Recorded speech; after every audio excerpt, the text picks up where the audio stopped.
Vijayawada one టౌన్లోని Musafir ఖానా ప్రైవేటీకరణ వివాదం ఇంకా సద్దుమణగలేదు. సోమవారం నుంచి టెండర్లు నిర్వహించామన్నారు.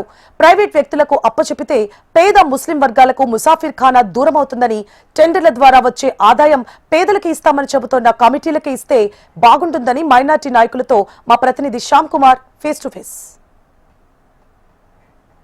విజయవాడ పాత బస్తీ పంజాబ్ సెంటర్లో ముసాఫిర్ ఖానా ఇది పేద ముస్లిం వర్గాల కోసం ఇక్కడ ఒక స్వచ్ఛంద డాటా స్వచ్ఛందంగా ఇచ్చారు. అయితే ప్రస్తుతం దానికి సంబంధించి కూడా ప్రైవేటు వ్యక్తులకు ఇచ్చే ప్రయత్నం అయితే ప్రారంభమైంది. దానికి సంబంధించిన టెండర్ కూడా కాల్ఫాల్ చేశారు వక్ఫ్ బోర్డు. అయితే స్థానిక తెలుగుదేశం పార్టీ నేతలు మాత్రం ఇది ప్రైవేటు పరం కాంట్రాక్ట్ ఇవ్వకుండా పేద ముస్లిం వర్గాలకి ఎటువంటి నిర్ణయాలు తీసుకుంటే బాగుంటున్నాయి, ఆ దిశగా చర్యలు తీసుకోవాలనేది కూడా వాళ్ళు కోరుతున్నారు. అసలు ఇది ప్రైవేటు ఎందుకు ఇవ్వాలనేది, ఎందుకు ఆలోచన వచ్చిందనేది కూడా ప్రస్తుతం మనం అడిగి తెలుసుకున్నాం. టీడీపీ మైనార్టీ సీనియర్ నాయకులు చెప్పండి, ఈరోజు ముసాఫిర్ ఖానా అనేది పేద ముస్లిం వర్గాలు వాళ్ళ కోసం అనేది అక్కడ ఏర్పాటు చేశారు కానీ మరి ఇప్పుడు అది టెండర్ పిలిచి ప్రైవేట్ వ్యక్తులకి ఇస్తే పేదవాళ్ళకి దూరం అయ్యే అవకాశం ఉంది కదా.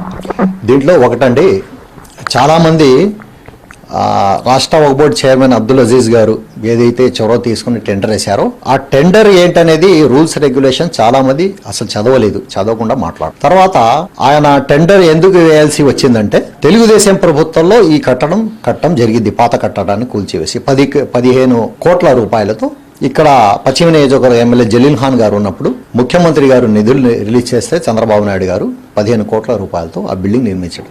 దానికి వైసీపీ ప్రభుత్వం ఉన్నప్పుడు ఒక్క కమిటీ వేయలేదు, దాన్ని వేయకుండా దోచుకున్నారు. ఒక్కసారి మనం చూస్తే టెండర్ టెండర్ ఈ రోజు కాదు, టెండరు 2022లో కూడా వేశారు. 2022 అంటే ఎవరి ప్రభుత్వం? వైసీపీ.